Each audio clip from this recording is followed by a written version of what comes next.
अस्सलाम वालेकुम दोस्तों, उम्मीद है आप खैरियत से होंगे। दोस्तों, बहुत दिनों से आपसे बात नहीं हुई थी। मैंने सोचा कि आपके साथ कुछ चीज़ें शेयर करें। एक तो ये कि दोस्त कुछ कमेंट करते हैं, कुछ कहते हैं कि बात आप जो है सिर्फ अपनी पब्लिसिटी में लगे होते हैं। मेरा ये मकसद नहीं है। मेरा कि मैं किस मकसद के लिए काम कर रहा हूँ, कुछ चीज़ें जो है वो आपको वाज़ेह बता दूँ। असल में मेरा मकसद ये है कि हमारे पाकिस्तान के जो किसान हैं, वर्ल्ड ओवर दुनिया में जो भी किसान का या खेती बाड़ी का काम कर रहे हैं, उनको खुशहाल करें। अभी जो रिसेंटली जिस तरह से दुनिया का वेदर पैटर्न चेंज हो रहा है, जिस तरह से ये महंगाई की शरह बढ़ रही है, जिस तरह से आदमशुमारी बढ़ रही है, उस तरह से देखिए हमें उस तरह उससे क्या हो रहा है, उसको नुकसान किसको हो रहा है। एक तो हम अपनी धरती की फर्टिलिटी को ख़त्म कर रहे हैं, जो रोटेशनली क्रॉप कर रहे हैं। एक तो हम अपनी धरती को जो ज़रख़ेज़ ज़मीन है उनको अनफर्टाइल कर रहे हैं और तेज़ी से दुनिया के जंगलात को ख़त्म कर रहे हैं। इससे हमारी जो लोकल बायोडाइवर्सिटी है, जो इकोसिस्टम है, जो फूड चेन है, कुदरत ने एक निज़ाम बनाया, एक फूड चेन बनाया, उस फूड चेन को हम जो है वो डिस्टर्ब कर रहे हैं। मेरा मकसद सिर्फ ये है कि हम अपनी अपनी क्रॉप भी उगाएं, अपना फसल भी उगाएं, साथ में जो हमारा इकोसिस्टम है, जो हमारे चरिंद परिंद है, हमारे जानवर हैं, जो जंगली हयात है, उनको भी तहफ़्फ़ुज़ दें। साथ में जो हमारे जो लाइव स्टॉक है, जो हमारे जो लोकल एनिमल्स हैं, उनकी मिकदार भी बढ़ाएं। जैसे हमारा जो फूड चेन है, हम इंसानों को भी खाना तो चाहिए ना, वो खाना जो है वो मुयस्सर हो और वो मुसलसल मुयस्सर हो। पहली बात तो मेरी कोशिश ये है कि ज़्यादा से ज़्यादा जो है वो दरख्त लगें, वो ऐसे दरख्त लगें जो मुनाफा बख्श हो। फ्रूट ट्रीज़ हो, जो फलदार दरख्त हो, या फोडर ट्री हो, या हमें जो कंस्ट्रक्शन के लिए दरख्त चाहिए इस तरह के हो। पर ज़्यादा से ज़्यादा मेरी जो कोशिश होती है कि हम कन्वर्ट हो दरख्तों के ऊपर, और ख़ाली क्रॉप पे डिपेंड ना हो, दरख्त भी लगें साथ में, और साथ में जो हमारा क्रॉप है वो भी हम उगाएं, और साथ में लाइव स्टॉक भी रखें हम। मेनली मकसद मेरा ये होता है। मेरे पास कोई भी ऐसा प्रोडक्ट नहीं है जो मैं फॉर सेल हूँ। दोस्तों को सिर्फ हेल्प करता हूँ, जिनको बीज चाहिए होता है, कहीं से भी मेरे पास ना हो तो कहीं से भी मुयस्सर करके उनको बीज मुहैया करें। और कोशिश मेरी यही होती है कि हम जो अपनी अनफर्टाइल लैंड पड़ी हुई है, या जहाँ पे पानी की किल्लत है, या हमारे जो चलने के रास्ते होते हैं, पानी के बहने के जो रास्ते होते हैं, उन जगहों पे हम दरख्त लगाएं। जो क्रॉप की जगह हो वहाँ क्रॉप लगे, जो दरख्तों की जगह हो वो दरख्त हम लगाएं। कुछ लोग होते हैं काटने के शौकीन होते हैं, लगाने के नहीं होते हैं, तो भले काटें। अगर आपको इस्तेमाल के लिए चाहिए, आपको लकड़ी चाहिए या आपको पैसे चाहिए, तो पैसों के लिए दरख्त काटें। लेकिन कोशिश करें, अगर आप 10 दरख्त काटते हैं तो उस जगह 50 दरख्त लगाएं। वो आने वाली जनरेशन को भी काम आएगी, आपको भी काम आएगी।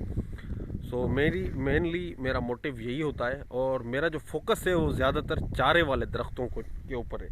वो इसलिए, जिस मुल्क में हम रहते हैं पाकिस्तान में, वहाँ की जो जीडीपी है, जो ग्रास डोमेस्टिक जो हमारी इकोनॉमी है, जो ऐसे समझे कि जो हम अगर 100 रुपये भी कमाते हैं ना, सारा मुल्क मिलके हम 100 रुपये कमाते हैं, उस 100 रुपये का 21 रुपये जो है वो हमारे ज़रात जो है वहाँ से आते हैं। 21 रुपये, उसमें भी उस 21 में से भी ऐसे समझे कि 13 से 14 रुपये जो है वो लाइव स्टॉक से आते हैं। वो मीट से, गोश्त से, अंडे से, इन चीज़ों से आते हैं। तो मैं इसलिए ये चारे वाले दरख्तों पे काम कर रहा हूँ। जो हमारी ज़रात की भी जो मेजॉरिटी जो इकानमी है वो डिपेंड लाइव स्टॉक पे करती है। तो ऐसे दरख्त भी होने चाहिए, ज़्यादा से ज़्यादा होने चाहिए, जिससे लाइव स्टॉक का भी चारा हो। अगर कोई खुशहाली आती है या कोई सैलाब आता है, तो कम से कम भी हमारे जानवरों का चारा महफूज हो। रिसेंटली भी पाकिस्तान में बहुत बड़ा फ्लड आया है, बहुत बड़ा सैलाब आया है, जिससे करीब 3 करोड़ लोग जो है वो मुतासर हुए हैं। वो लाखों करोड़ों जानवर जो है वो मुतासर हुए हैं। बहुत सारी अमवात हुई है, नुकसान का तो अज़ाला अरबों डॉलर में है। तो उन जगहों पर भी आप देखें जहाँ पे सैलाब आया, फ्लड आया, उन जगहों पे भी जो देसी हमारे दरख्त हैं, फ्रूट ट्रीज़ जल गए, फ्रूट ट्रीज़ के बाग तबाह हो गए। लेकिन ज़्यादातर आप देखेंगे जो ये चारे वाले दरख्त हैं, कीकर है, नीम है, शीशम है, वो अभी भी सर्वाइव कर गए हैं। वो उन इलाकों में भी सर्वाइव गए, बिल्कुल डूब गए तो वो ख़त्म हो गए। लेकिन वो जहाँ पे 3 महीने, 2 महीने, 4 महीने भी पानी खड़ा हुआ है, हमारे करीब भी 2-4 किलोमीटर आगे पानी खड़ा हुआ है, वहाँ पर भी मैं दरख्त देखता हूँ, सिर्फ दरख्त बचे हुए हैं, बाकी कोई चीज़ नहीं बची है। तो मेनली मेरा मोटिव यही है कि हम ज़्यादा से ज़्यादा जो हम ज़राअत से वाबस्ता जो लोग हैं वो दरख्त लगाएं, खाली अपने क्रॉप पे डिपेंड ना हो। जिस तरह से अभी हमारे चीज़ों जो खाद का रेट जिस तरह से बढ़ रहा है, जिस तरह से केमिकल जो इंडस्ट्री हमसे कमा रही है, और जो व्यापारी लोग हैं जो हमसे कमा रहे हैं, भले वो भी कमाएं, उनकी भी रोज़ी है, लेकिन हमारा कोई ऐसा भी इकोसिस्टम होना चाहिए जो हमें मुसलसल रोज़ी दे, मुसलसल हमें जो है वहाँ से इकोनॉमी जनरेट हो, और बिना किसी चरिंद परिंद के तंग करने के। कुछ हिस्सों में कोशिश करें, कुछ हिस्सा जो है अपनी ज़मीनों का दें, इनको दरख्तों को दें, जहाँ पे आपके चरिंद परिंद भी रह सके, जहाँ पे आपके लाइव स्टॉक एनिमल्स भी रह सके। तो मेनली मेरा मोटिव ये होता है। तो कुछ दोस्तों को मेरी वीडियोस तनकीद भी करते हैं, मुझे खुशी होती है, भले तनकीद करते हैं। वो कहते हैं कि आप सिर्फ चारे वाले दरख्तों को पीछे रखो, सारा पाकिस्तान अगर चारे वाला दरख्त लगाएंगे तो वो कहाँ उगाएंगे, गंदुम कहाँ उगाएंगे, फसल कहाँ उगाएंगे। तो मेरा ये मकसद नहीं है कि सारी की ज़मीन पर आप ये चारे वाले दरख्त लगाएं। कुछ हिस्से में 2% पे, 5% पे, अगर आपके पास 100 एकड़ ज़मीन है तो 5 एकड़ पे आप 5 एकड़ रकबे पे आप ये चीज़ें कर सकते हैं। वहाँ पे फार्मिंग भी कर सकते हैं, वहाँ पे आप ये दरख्त भी लगा सकते हैं, वहाँ पे आप मुर्गियाँ भी रख सकते हैं, वहाँ पे आप जानवर रख सकते हैं। सो मेनली मेरा ये फोकस यही होता है।